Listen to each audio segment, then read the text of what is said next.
2 ماه رژیم میگیره، برنج نمیخوره، خسته میشه، استوری میذاره لعنت به رژیم. تو بلبی پاداش میکنه.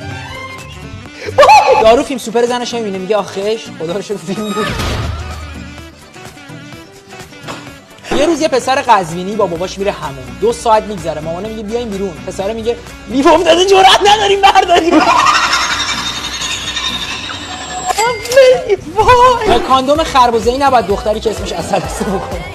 پلیس راه قزوین. دیر کردن بهتر از هرگز نکردن. اسپول فقط بابا که 20 سال پیش گفت تو هیچ گویی نمیشی. کوتک همه از دنیا عقبن ولی تو از عقبی دنیا. یارو شب عروسیش از هجله میاد بیرون، دست خواهرزنشو میگیره ببره تو. پدرزنش میگه اینو دیگه کجا میبری؟ یارو میگه تعارف ندارم با کسی، 400 میلیون خرج عروسیم شده، همتونو میکنم.